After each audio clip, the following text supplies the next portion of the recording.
Hello, welcome to Anu sorry house. ఎలా ఉన్నారండి? అందరూ బాగున్నారు కదా? మేము బాగున్నామండి. చిల్డ్రన్స్ డ్రెస్ చూద్దామండి. ఇదండి, ఇది వచ్చేసి 1 year బిలో అండి. చిన్నపిల్లలకి ఇలా ఇవి పీసెస్ అండి, కట్ పీసెస్ ఇవన్నీ మన దగ్గరే ఉంటాయి. మనము ఇట్లాగా నేను సెట్ చేశానండి. ఫ్రంట్ భాగం ఇలా తీసుకొని ఇట్లా కట్ ఇచ్చేసి బ్యాక్కి వెళ్ళండి. ఇవ్వండి, బఫ్ ఇచ్చేసి ఇట్లా స్కాలప్ లాగిచ్చి ఇంత పోచింపలండి. ఇట్లా బ్యాక్ సైడ్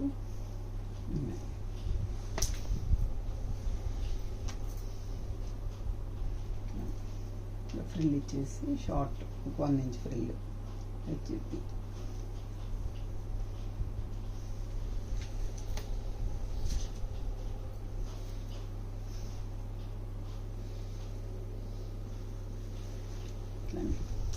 ఇది వచ్చేసి ప్యూర్ బనారస్ అండి. ప్యూర్ బనారస్ తీసుకొని ఇలా చేసామండి. ఇట్లా ట్యాజిల్స్ ఇచ్చేసి బ్లౌజ్ వచ్చేసరికి ఇలా బ్లౌజు ఇలా కాంట్రాస్ట్ తీసుకొని బఫ్ ఇచ్చేసి ఇలా చేసాం. ఇట్లా ఇలా వస్తుంది. ఇలా వస్తుందండి. ఇవన్నీ ఇవి ఒకే పాపవన్నీ. Thank you. నెక్స్ట్ వీడియోలో మళ్ళీ కలుసుకుందాం.